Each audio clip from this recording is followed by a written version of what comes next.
The mountain man named Jacob Thorne had seen plenty of suffering in his 32 years, but something about the young woman kneeling beside the beggar in the dusty street of Casa Grande, Arizona territory, made him stop in his tracks. She pressed her last coin into the trembling hand of an old prospector who had clearly fallen on hard times, and Jacob knew it was her last, because he had watched her count out 3 pennies from her worn leather purse just moments before at the general store, putting back a loaf of bread she could not afford.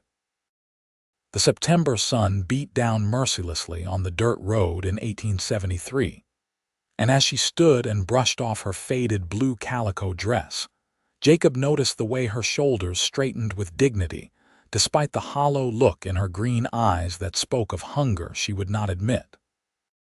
He had come down from his claim in the mountains to sell his furs and stock up on supplies for the winter, planning to spend no more than 2 days in town before heading back to his solitary life among the pines and red rocks. Jacob was a big man, standing well over 6 feet with broad shoulders and arms corded with muscle from years of swinging an axe, hauling traps, and wrestling with nature itself.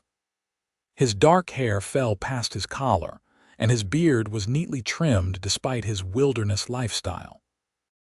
Most folks in Casa Grande gave him a wide berth, not from fear exactly, but from the understanding that he was a man who preferred his own company and did not suffer fools.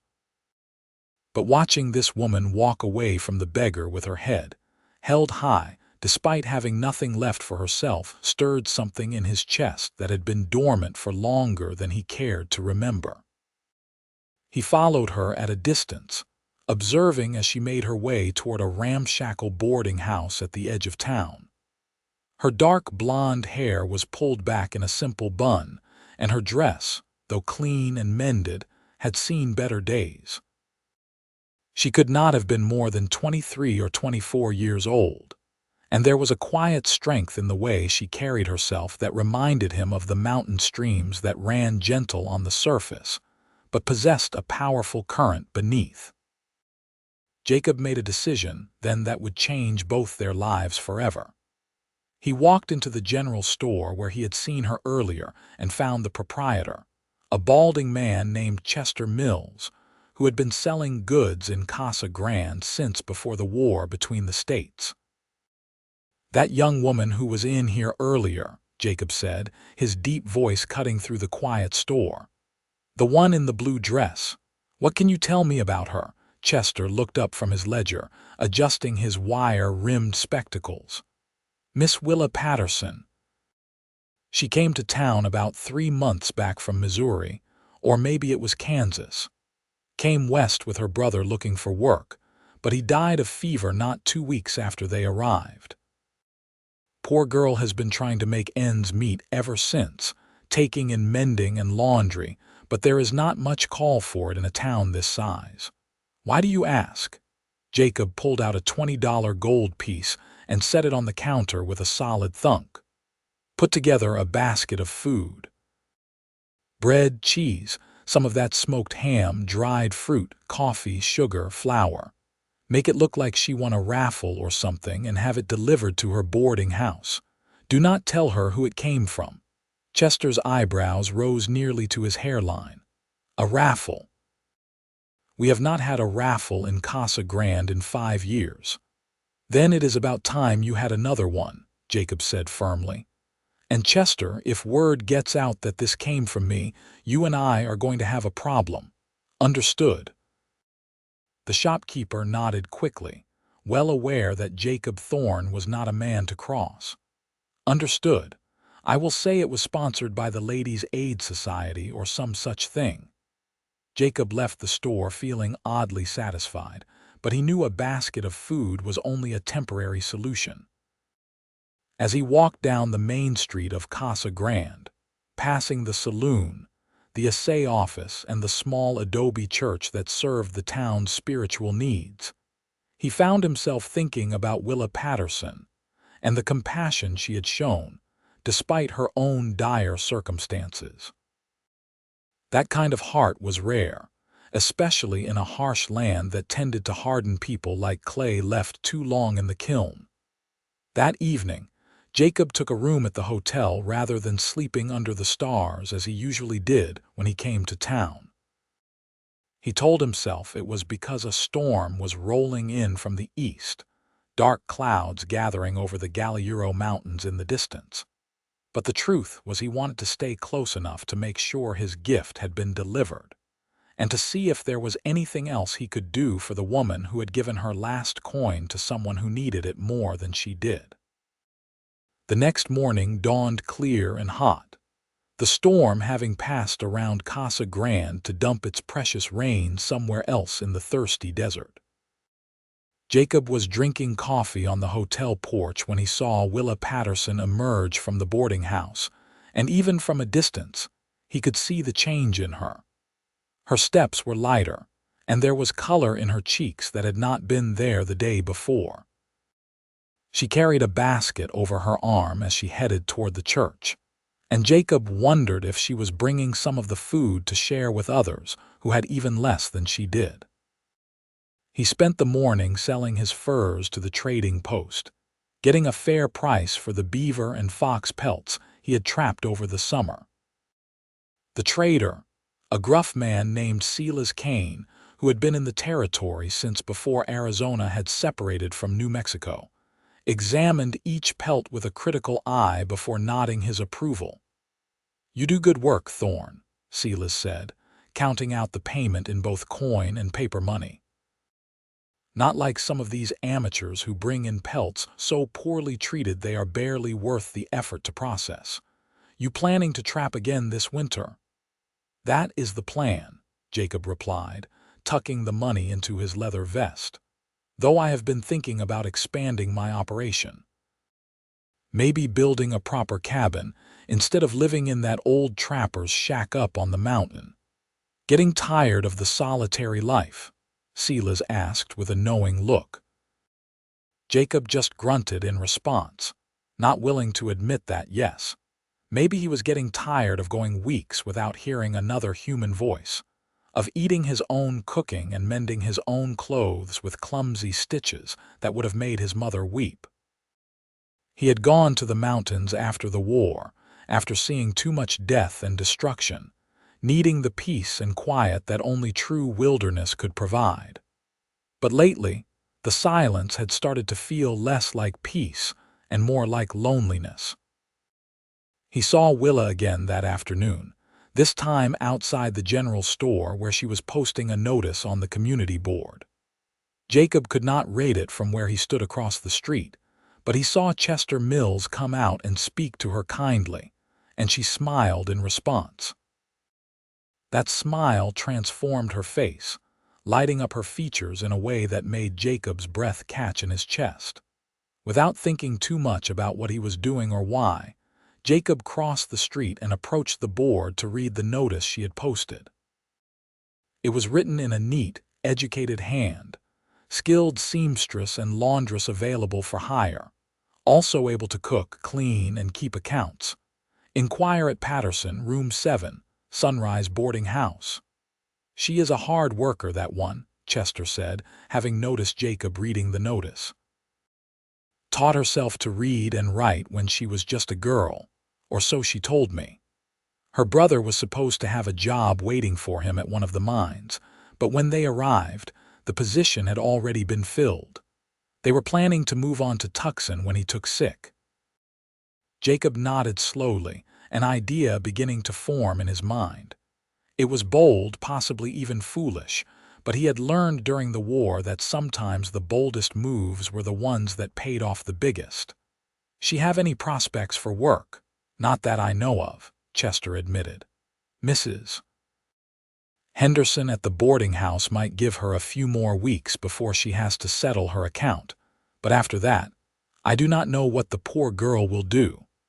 She mentioned possibly trying to get work at the saloon, but that is no place for a decent woman like her." The thought of Willa working in the saloon, dealing with drunken miners and cowboys, made something hot and protective flare up in Jacob's gut. "No, it is not," he agreed. He tipped his hat to Chester and walked away, his mind working through the details of his plan.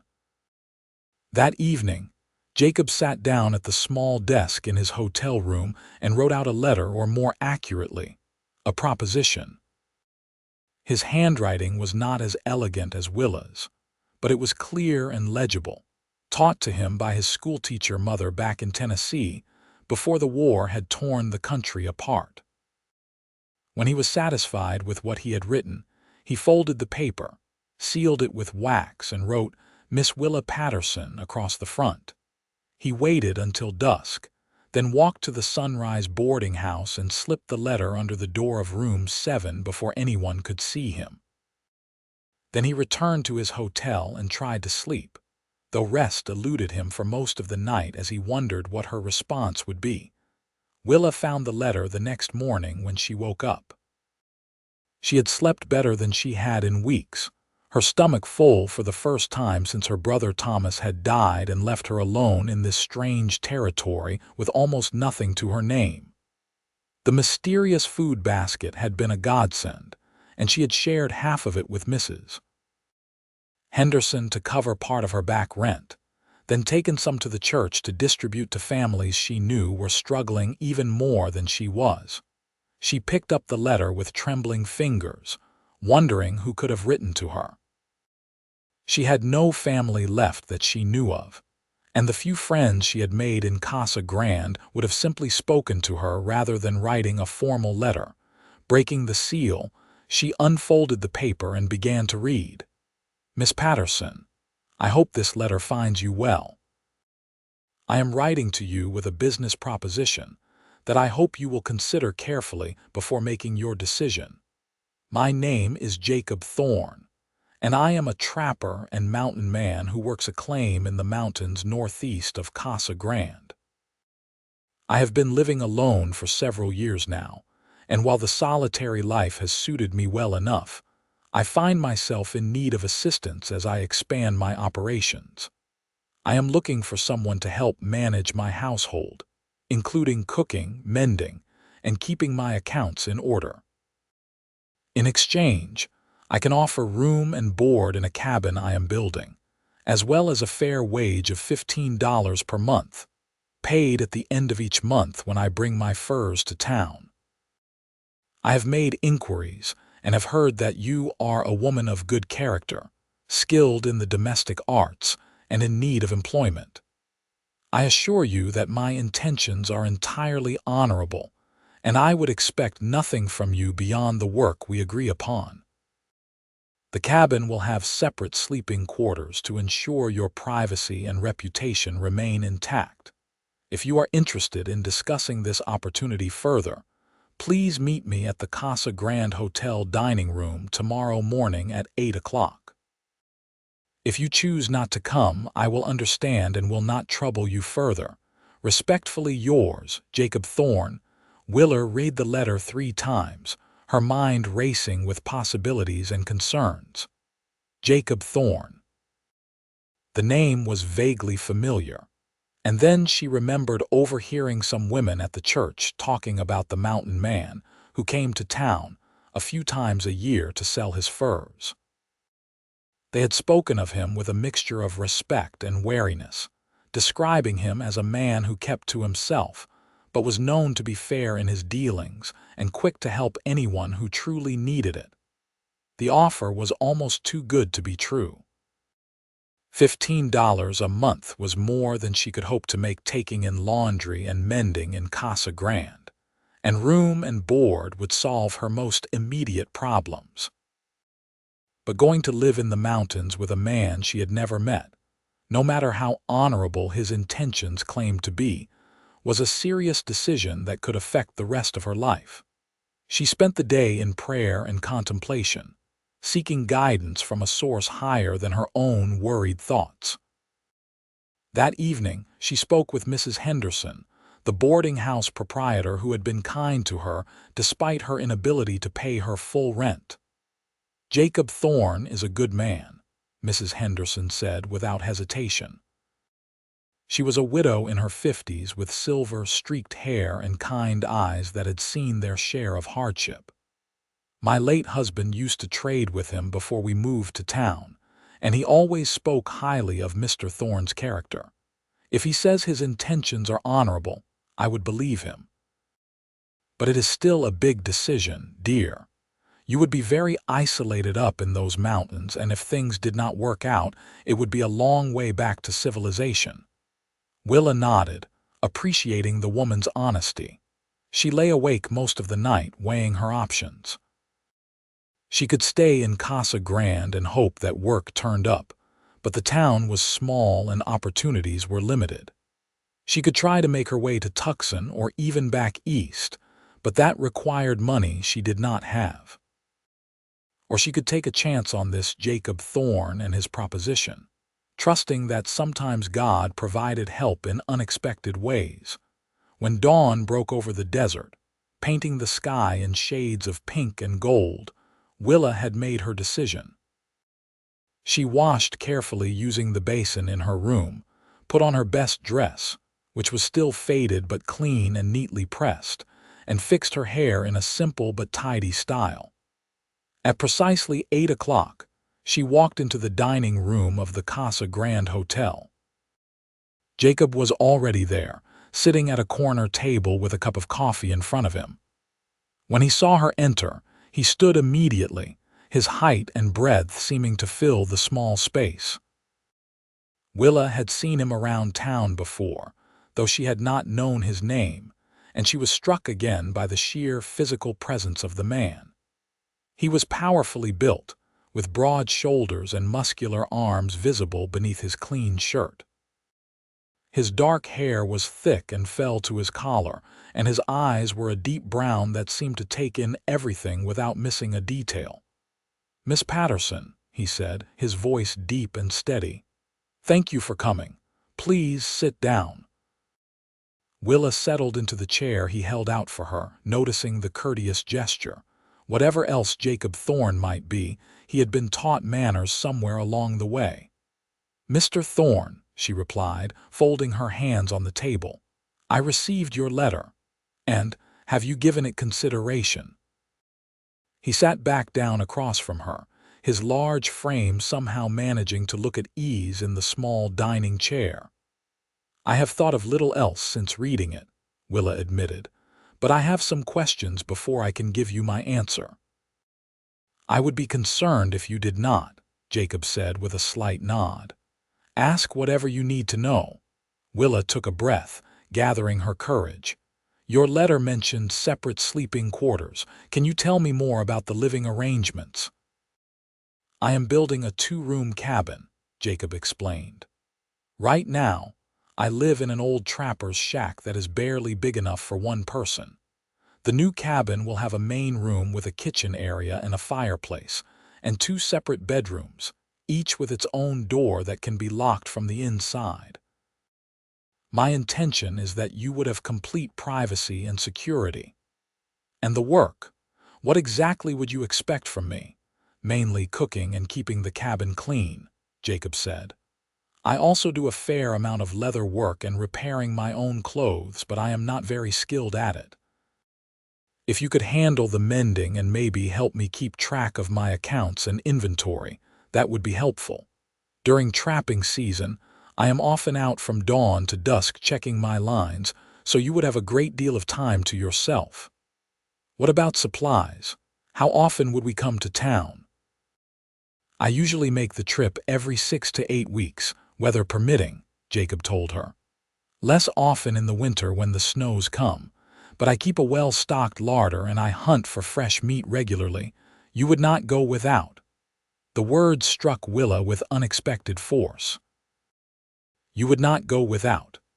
After months of scraping by, of going to bed hungry more often than not, the promise of abundance felt almost foreign. "May I ask why you are offering this opportunity to me specifically? You do not know me, Mr. Thorne." Jacob was quiet for a moment, and Willa saw something flicker in his eyes before he spoke. "I have made inquiries about your character and everyone speaks highly of you. You are educated, hard-working, and honest. Those are qualities I value." He paused, then added, And I saw you give your last coin to old Pete outside the general store. A person who shows that kind of compassion even when they have nothing is someone I would be honored to have in my home."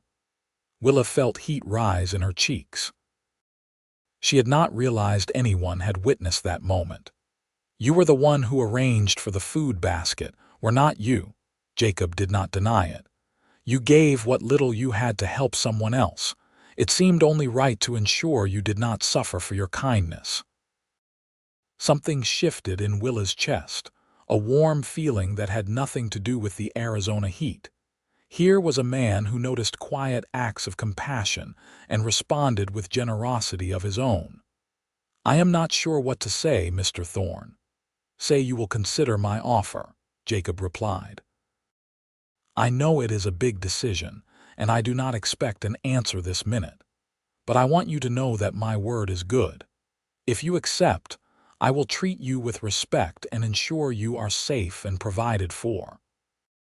And if at any time you want to leave, I will bring you back to Casa Grande myself and pay you for whatever time you worked, no questions asked."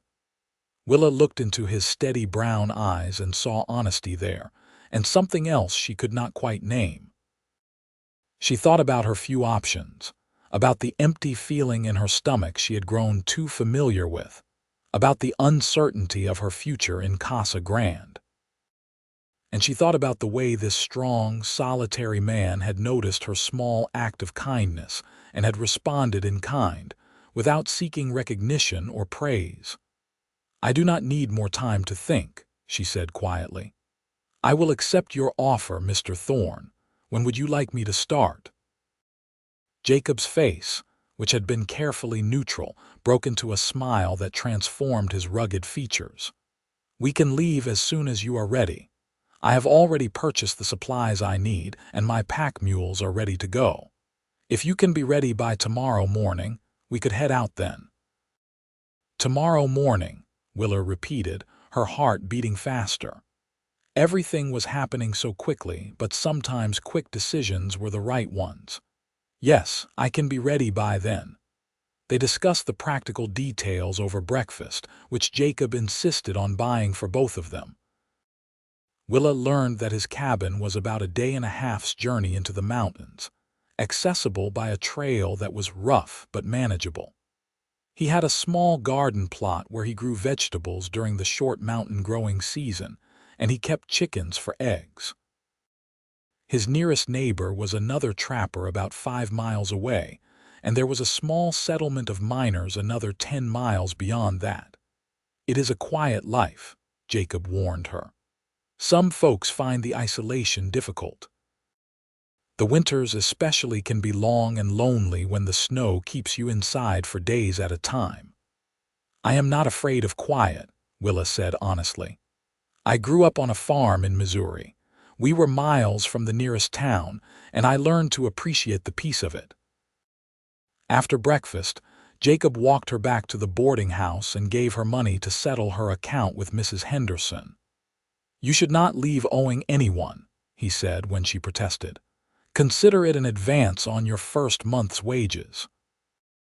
Willa spent the rest of the day packing her few belongings and saying goodbye to the people she had come to know in Casa Grande. Mrs. Henderson hugged her tightly and made her promise to come visit whenever she was in town. The ladies at the church gave her a small Bible to take with her, and Chester Mills donated a bolt of fabric so she could make herself some new dresses when she had the time. That night, lying in bed at the boarding house for the last time, Willa felt a strange mixture of nervousness and excitement. She was about to go into the mountains with a man she barely knew, trusting in his word and the character references she had gathered throughout the day. Everyone who knew Jacob Thorne spoke of him as an honorable man, someone who kept his promises and treated others fairly. But still, it was a leap of faith. She thought about her brother Thomas, who had been so sure that Arizona Territory would be their fresh start, their chance to build a new life after the hard years following the war. He had died before he could see that dream come true, but maybe, just maybe, his little sister could still find a new beginning in this harsh, beautiful land. The next morning, Willa stood outside the boarding house with her small trunk and a canvas bag containing her few possessions. Jacob arrived leading 3 pack mules loaded with supplies and a gentle mare that he said would be Willa's to ride. "Her name is Daisy," he said, helping Willa into the saddle. "She is steady and sure-footed, even on mountain trails." Jacob himself rode a large bay gelding that looked strong enough to carry his considerable weight all day without tiring. They left Casa Grande just as the sun was rising, painting the desert in shades of orange and red. Willa turned back once to look at the town that had been her home for such a brief time, then faced forward, toward the mountains, and whatever future awaited her there. The journey was long and tiring, but Jacob set a reasonable pace and stopped frequently to let the animals rest and for Willa to stretch her legs. He proved to be a considerate traveling companion, pointing out landmarks and wildlife, explaining the land and its ways. Willa learned that he had come to Arizona after the war, seeking solace in the wilderness after seeing too much death and destruction. "I grew up in Tennessee," he told her as they rode through a canyon where the red rocks towered above them. "Joined the Confederate Army when I was 18, not because I believed in the cause particularly, but because all my friends were joining and I thought it would be an adventure." His voice grew quiet. "I learned real quick that war is no adventure. I saw things no person should have to see, did things I am not proud of. When it was over, I just wanted to get as far from civilization as I could." "I understand," Willa said softly. "My father fought for the Union. He came home changed, haunted. He died 2 years after the war ended, and my mother followed him 6 months later. Thomas and I were all each other had left." They rode in companionable silence for a while after that, both lost in memories of what they had lost. But as they climbed higher into the mountains, leaving the desert behind for pine forests and cool air, Willa felt some of the weight she had been carrying begin to lift. There was something healing about these mountains, something peaceful in the way the wind whispered through the trees, and the way the light filtered through the branches. They made camp that evening beside a stream, and Jacob showed Willa how he set up his camp efficiently, building a fire and preparing a simple meal of beans and salt pork with biscuits he had purchased in town. As they ate, watching the stars begin to appear in the darkening sky, Willa felt more relaxed than she had in months. "Thank you," she said suddenly, "for giving me this opportunity. I know it might seem strange, but I feel like this is exactly where I am supposed to be." Jacob looked at her across the fire, his face half in shadow. "I am glad you feel that way, and for what it is worth, I think you being here is exactly right too." They reached the cabin the next afternoon, and Willa's first sight of it took her breath away. It was not grand or fancy, but it was solid and well built, sitting in a clearing surrounded by tall pines with a view of the valley below that seemed to stretch on forever. The cabin was constructed of logs chinked with mud, with a sturdy roof and a stone chimney. Behind it was the old trapper's shack Jacob had mentioned, and beyond that, a small barn for the animals. "It is not finished inside yet," Jacob said, helping her down from Daisy. "I have been working on it when I have time between trapping and hunting. But the structure is sound, and the roof does not leak." Inside, Willa found that he had been modest in his assessment. The main room was spacious, with a large fireplace on one end and windows that let in plenty of light. There was a rough table with benches, shelves for storage, and a kitchen area with a good iron stove. The 2 bedrooms were smaller but adequate, each with a simple bed frame and a door that did indeed lock from the inside. "I will sleep in the old shack until the second bed is finished," Jacob said. "I did not want you to feel uncomfortable." "Mr. Thorne, you do not have to do that," Willa protested. "This is your home." "It is our home now," he corrected gently. "And please call me Jacob." "Mr. Thorne makes me feel like I am back in school." Willa smiled. "All right, Jacob, and you should call me Willa." Over the next few weeks, they settled into a comfortable routine. Willa took over the cooking and cleaning, and she had to admit it felt good to have a purpose again, to feel useful. Jacob was often up before dawn and out checking his trap lines, returning in the late afternoon with whatever he had caught. He taught Willa how to prepare the pelts properly, stretching and scraping them so they would bring the best price in town. In the evenings, they would sit by the fire, and Jacob would work on building furniture for the cabin while Willa mended his clothes or read aloud from the Bible the church ladies had given her. Sometimes they talked about their pasts, sharing stories and memories. Other times they sat in companionable silence, content in each other's presence.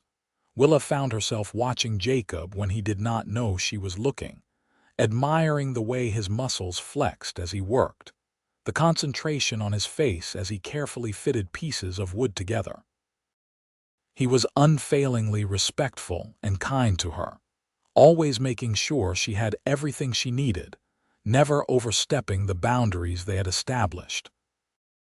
But there were moments when their hands would brush as they passed something across the table, or when their eyes would meet and hold for just a beat too long. That made Willa's heart race in a way that had nothing to do with exertion or fear.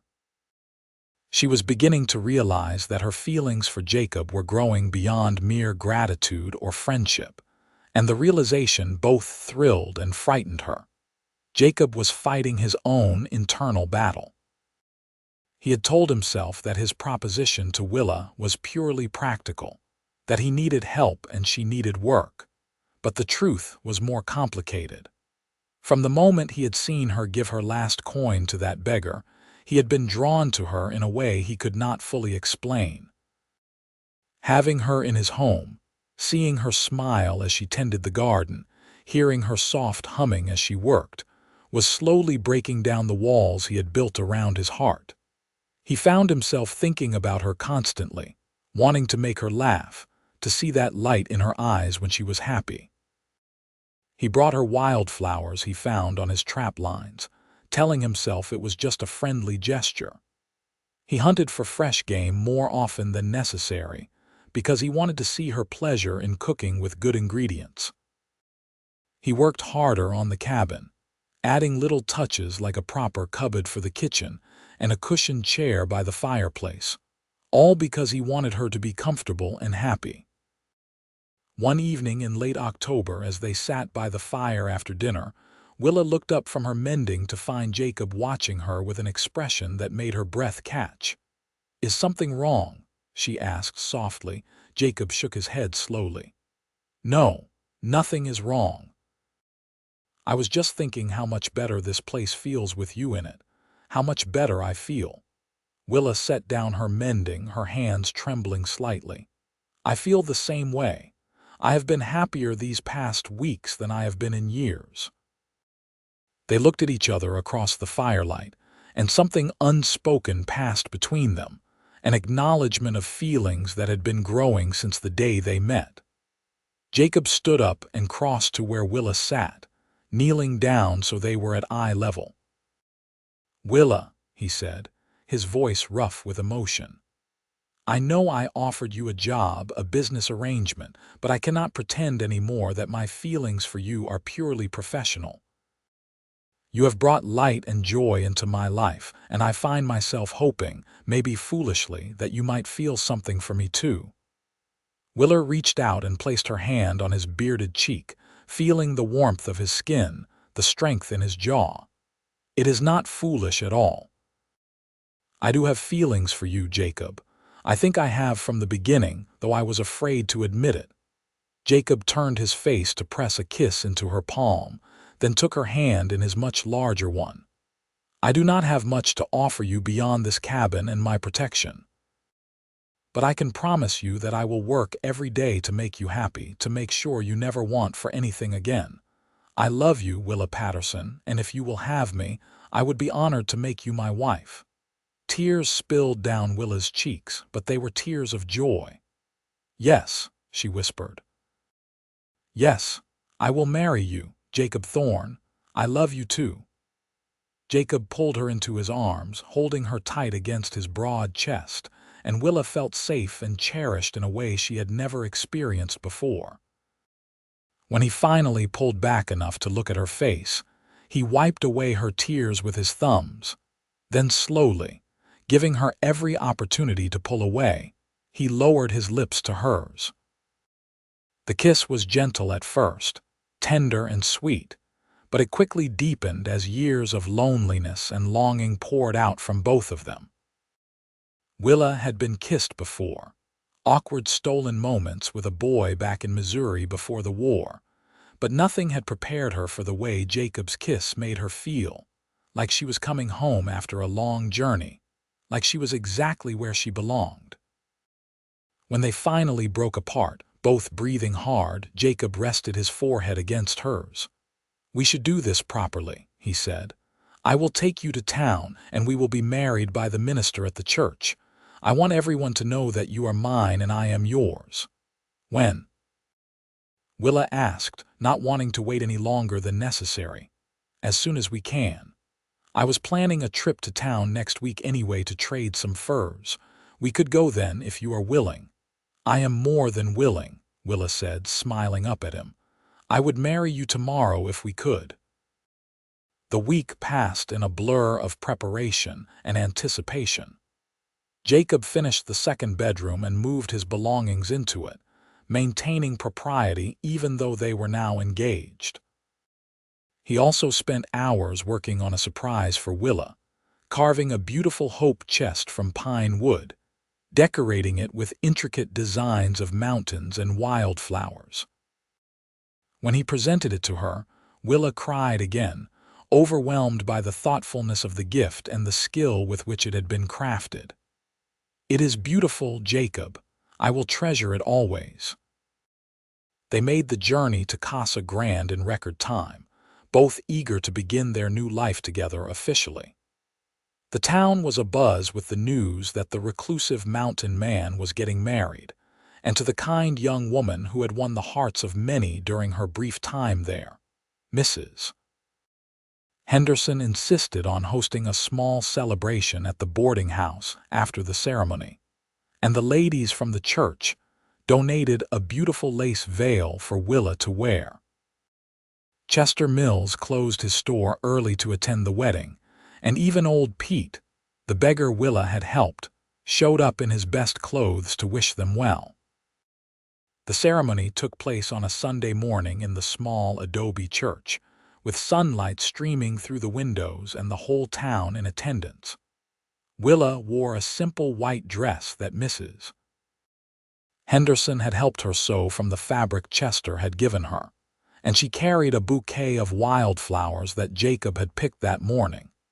Jacob stood at the altar in a new suit he had purchased for the occasion, his hair neatly trimmed and his beard freshly groomed.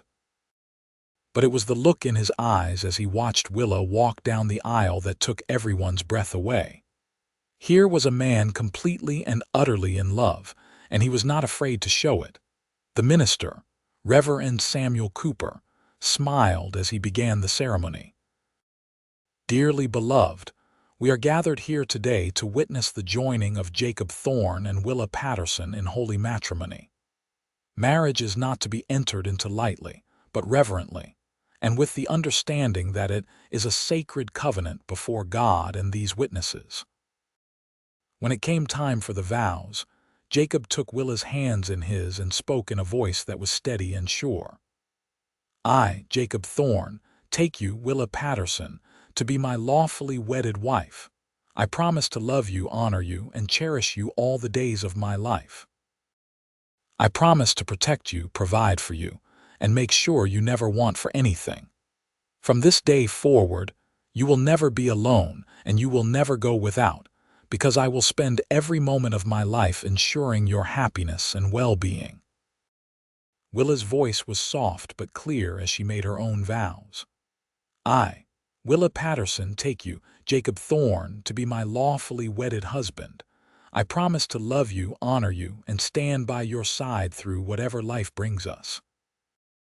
I promise to make our house a home, to support you in your work, and to cherish the gift of your love every single day. From this moment on, my heart is yours and yours alone." When Reverend Cooper pronounced them man and wife, and told Jacob he could kiss his bride, Jacob cupped Willa's face in his large hands and kissed her with a tenderness that brought tears to the eyes of many in attendance. It was a kiss that spoke of promises made and kept, of love given freely and completely. The celebration at the boarding house was joyful and full of laughter. Mrs. Henderson had prepared a feast with contributions from various townspeople, and there was music and dancing. Jacob, who had spent years avoiding social gatherings, found himself enjoying the festivities because Willa was so happy, her face glowing with joy as she accepted congratulations and well wishes from the people who had become her friends. As the sun began to set, Jacob and Willa said their goodbyes and prepared to head back to the mountains. They had decided to stay one night at the hotel before making the journey home, a wedding night in a proper bed, before returning to their cabin in the wilderness. That night, in the privacy of their hotel room, Jacob and Willa came together as husband and wife. Jacob was gentle and patient, mindful of Willa's inexperience, and what could have been awkward or frightening became instead a beautiful expression of their love for each other. They learned each other's bodies, explored the depths of their passion, and fell asleep wrapped in each other's arms, both feeling more complete than they ever had before. The journey back to the cabin was different this time. They were not employer and employee, not even just two people who cared for each other. They were husband and wife, partners in every sense of the word. They talked about their future, about the family they hoped to have someday, about the life they would build together in the mountains. "I want to expand the garden next spring," Willa said as they rode through a meadow filled with autumn wildflowers. "If we can preserve enough vegetables, we will not have to rely so heavily on what we can buy in town." "That is a good idea," Jacob agreed. "And I have been thinking about getting some goats. They do well in mountain terrain, and we could use the milk and cheese." They arrived home as dusk was falling, and Jacob insisted on carrying Willa over the threshold, making her laugh with delight. That night, they christened their home as a married couple, making love in front of the fireplace as the flames cast dancing shadows on the walls. The winter that followed was indeed long and cold, with snow piling up outside their cabin and temperatures that sometimes dropped below zero. But inside, there was warmth and love. Jacob would come in from tending to the animals or checking the traps he had set near the cabin, his face red from the cold, and Willa would have hot coffee and a warm meal waiting for him.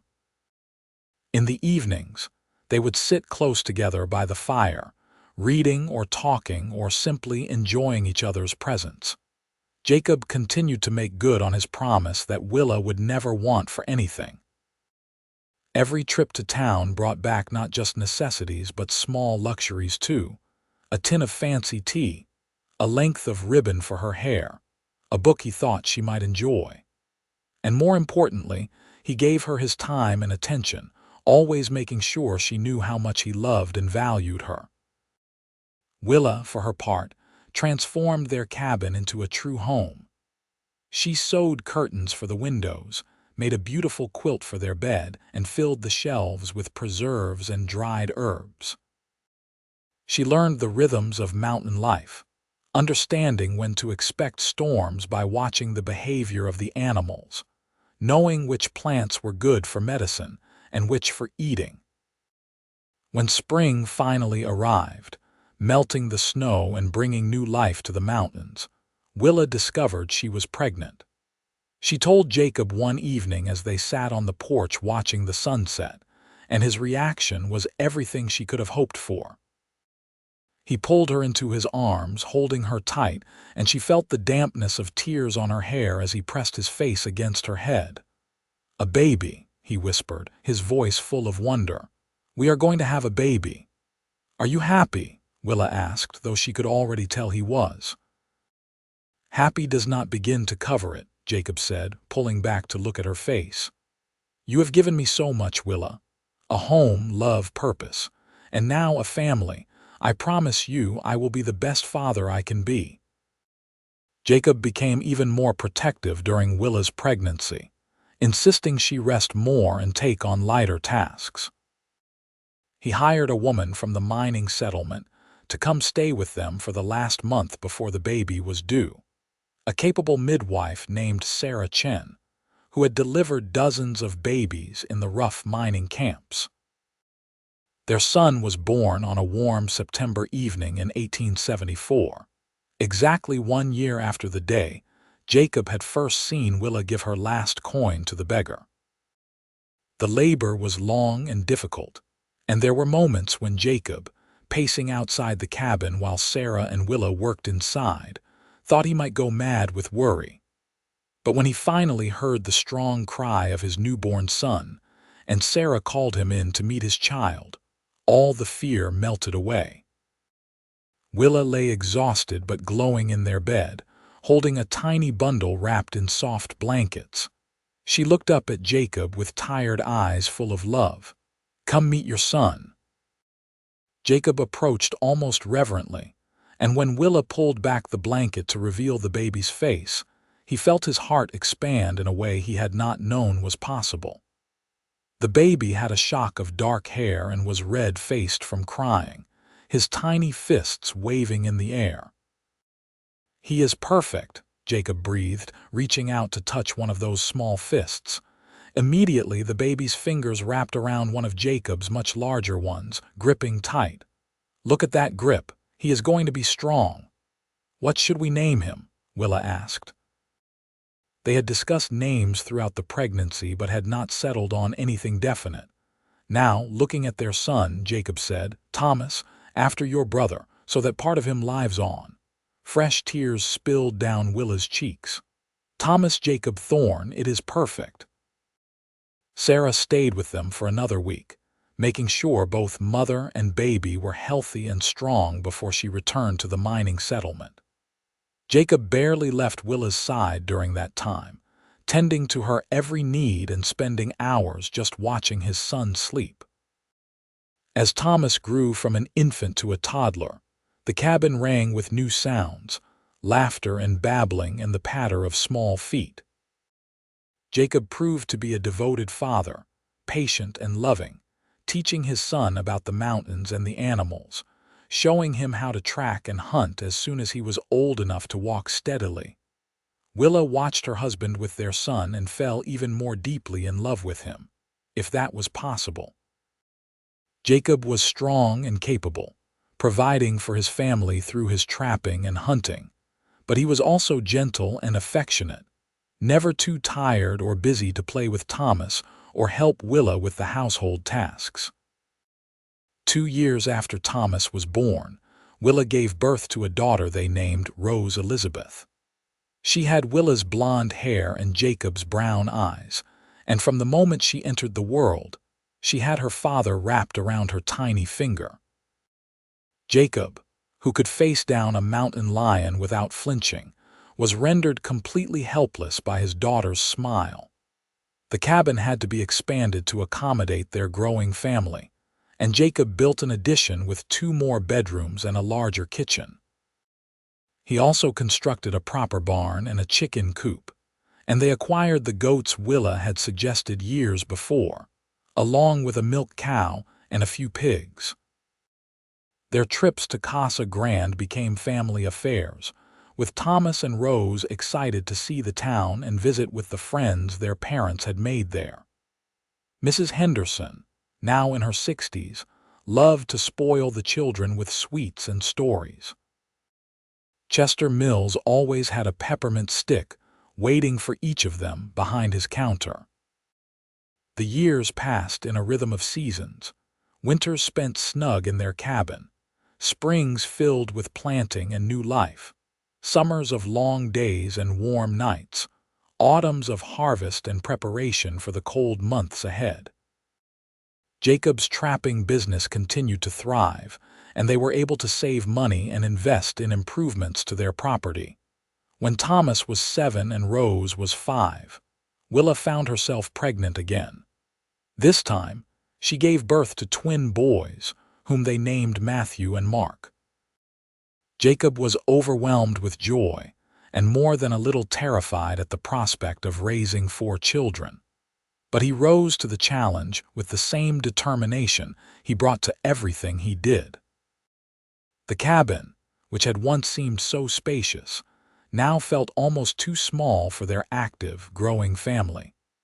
But it was always filled with love and laughter, with the sounds of children playing and parents who adored each other and their children equally.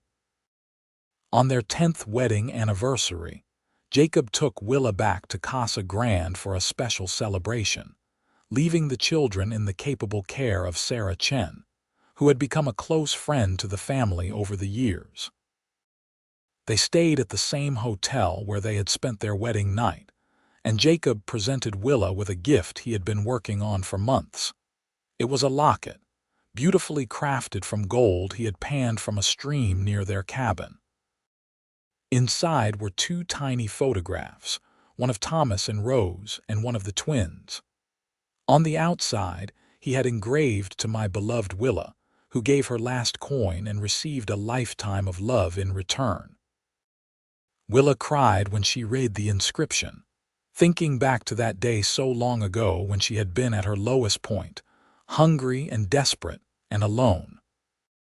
She had given what little she had to someone who needed it, never imagining that simple act of compassion would lead to this, a life beyond her wildest dreams with a man who loved her completely. "I would do it again," she told Jacob as they lay in bed that night, her head resting on his broad chest.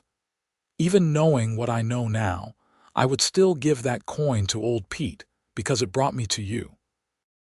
And I would still make sure you never went without again," Jacob replied, running his fingers through her long hair.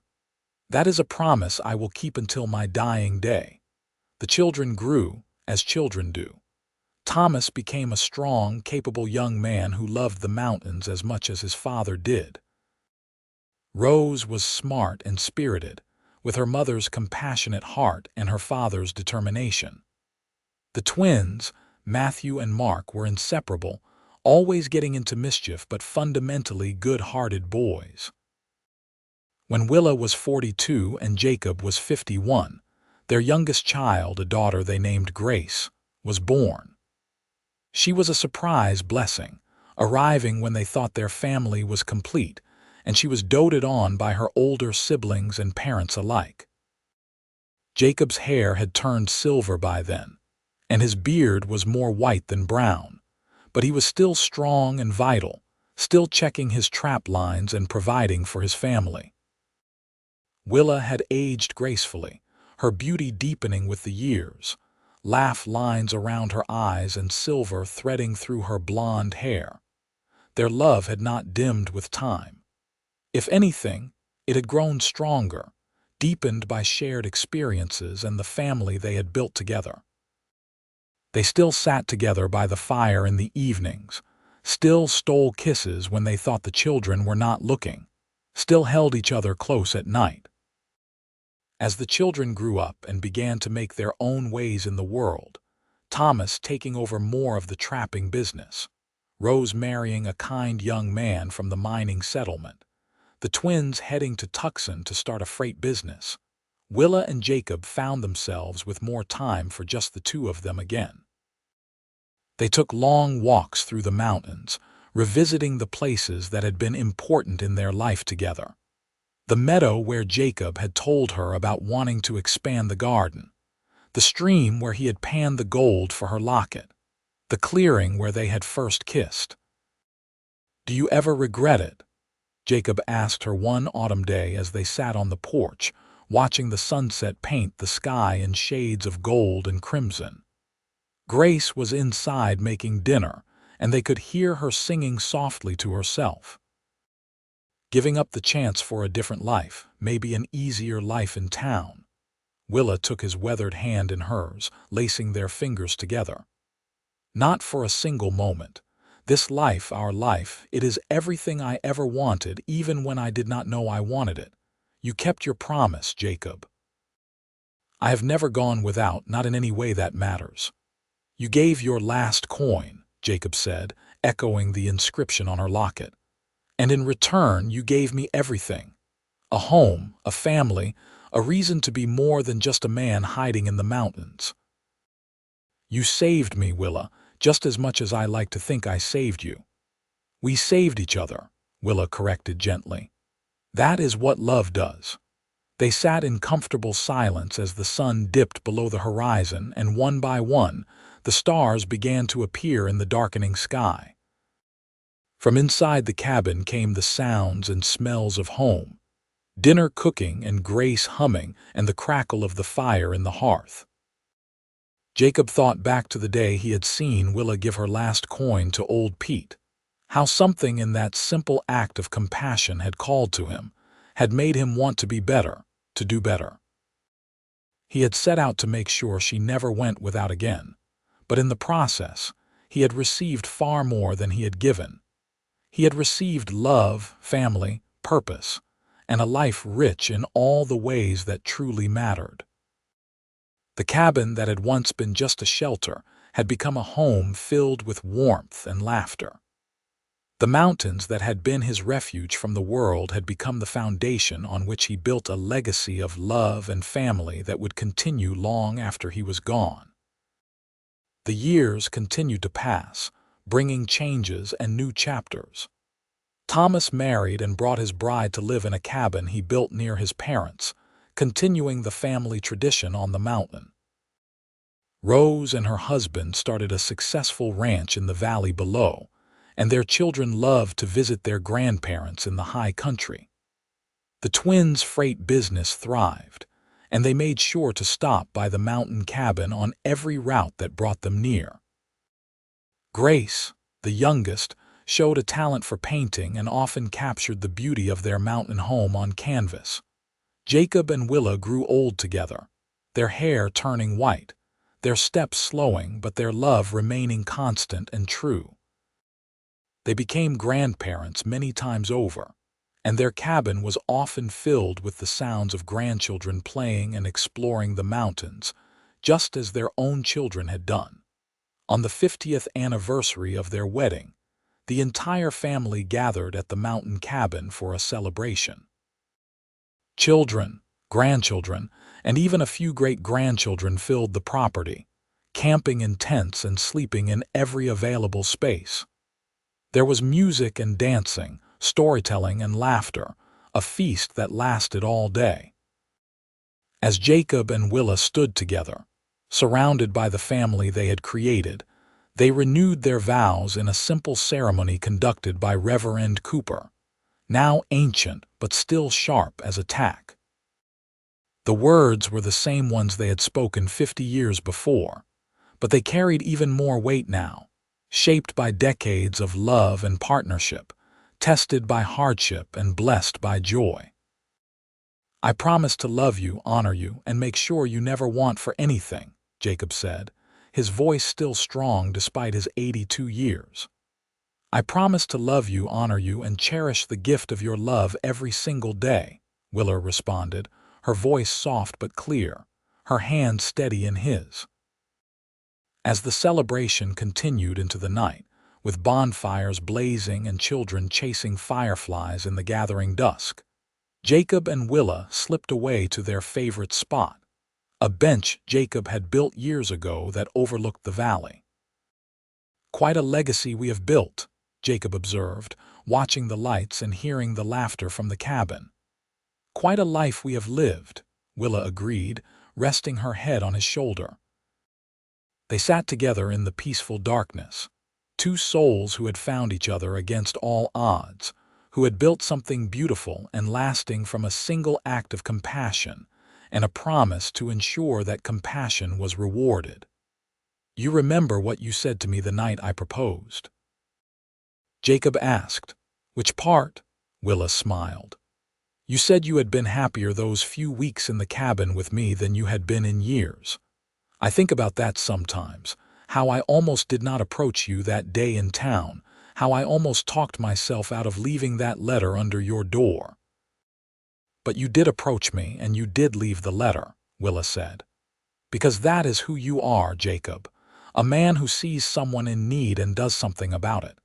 That is what you did for me, and that is what you have done for so many others over the years." It was true. The mountain cabin had become known as a place where anyone in trouble could find help. Jacob and Willa had taken in folks caught in storms, had shared their food with hungry travelers, had offered advice and assistance to anyone who needed it. They had lived their values, teaching their children by example what it meant to be good, compassionate people. As the stars wheeled overhead and the night grew deeper, Jacob and Willa made their way back to the cabin, walking slowly, leaning on each other for support. Their children and grandchildren made room for them by the fire, and they settled into their favorite chairs, holding hands as they had for 50 years. The party continued around them, but they were content to simply watch, to soak in the love and joy that filled their home. This was what they had built, this family, this legacy of love that had started with a last coin given in compassion, and a promise that she would never go without again. Jacob had kept that promise in every way that mattered. Willa had never gone hungry, never been cold, never been alone, never been unloved. And in return, she had given him the same, a life filled with abundance not of material wealth, but of the riches that truly mattered: love, family, purpose, and joy. As the fire burned low and the youngest children began to drift off to sleep, Jacob leaned close to Willa and whispered, "I love you more today than I did 50 years ago, and I loved you so much then I thought my heart would burst." Willa squeezed his hand and whispered back, "And I love you more with every passing day. Thank you for seeing me that day in Casa Grande, for caring about a stranger who gave her last coin." "Thank you for being the kind of person worth noticing," Jacob replied. They sat together as the fire died to embers, surrounded by the fruits of their love and their life, at peace with the world and with each other. They had both come to Casa Grande broken in different ways, seeking something they could not quite name. They had found each other, and in finding each other, they had found everything they needed. The mountain wind whispered through the pines, carrying with it the scent of wood smoke and pine sap, the sounds of night creatures beginning their nocturnal routines. Somewhere in the distance, an owl hooted, and another answered. The stars shone bright and clear in the mountain air, countless points of light in the vast darkness. And in the cabin, warm and filled with love, Jacob Thorne and Willa Thorne held hands and counted their blessings, knowing that every good thing in their lives had grown from that single moment of compassion in a dusty street in Casa Grande, Arizona territory, when a young woman gave her last coin to a beggar, and a mountain man saw her and made sure she never went without again. Years later, when they had both passed peacefully in their sleep within days of each other, their family found a letter Jacob had written to Willa on their 50th anniversary, but had never given her. In it, he had written about that day in Casa Grande, about seeing her give away her last coin, about how he had known in that moment that she was someone special, someone worth knowing, someone worth loving. "I have never believed much in fate," he had written. "I always thought we made our own paths in this world. But meeting you, loving you, building this life with you, it has made me wonder if maybe we were always meant to find each other." If maybe you were always meant to give that coin, and I was always meant to see you do it, and everything that came after was always meant to be. I do not know if that is true, but I do know this. I would live this life 1,000 times over, and I would choose you every single time. You are my heart, my home, my everything. Thank you for 50 years of love, and if God grants us more, I will thank Him for every additional day. Yours always and forever, Jacob. The letter was read at their joint funeral, and there was not a dry eye among the dozens of children, grandchildren, and great-grandchildren who had gathered to say goodbye to the patriarch and matriarch of their family. But even in grief, there was celebration, because Jacob and Willa had lived full, rich lives, and they had left behind a legacy of love that would continue for generations. The mountain cabin remained in the family, passed down through the years, a reminder of where it all began. And every year on the anniversary of Jacob and Willa's wedding, the family would gather there to remember and celebrate the love story that had started with a last coin given in compassion and a promise kept for a lifetime. The town of Casa Grande grew and changed over the years, but there were those who remembered the mountain man and his kind-hearted wife, who told stories about their generosity and their love. Old Pete, the beggar who had received Willa's last coin, had lived out his final years in a small house Jacob and Willa had built for him on a corner of their property. And he had been buried in the family plot when he passed, honored as the unknowing catalyst for one of the greatest love stories the territory had ever known. The inscription on Jacob and Willa's shared headstone was simple but perfect, together always, loved completely, a promise kept. And beneath it, smaller but no less meaningful, she gave her last coin. He made sure she never went without again, and they lived happily ever after. It was a fitting epitaph for a love that had transformed two lonely, broken people into a family that spanned generations. A love that had started with a simple act of kindness and had grown into something beautiful and eternal. In the end, that was the true legacy of Jacob and Willa Thorne. Not the land they had claimed or the wealth they had accumulated, but the love they had shared and the family they had built, a testament to the power of compassion, the strength of commitment, and the enduring nature of true love. The mountains stood eternal, witnesses to their story, sheltering the cabin where it all began, where children and grandchildren and great-grandchildren would continue to gather, to hear the story of how it started, to remember the lesson at its heart. That sometimes the greatest blessings come from the smallest acts of kindness, and that true love, once found, can weather any storm and last beyond a lifetime.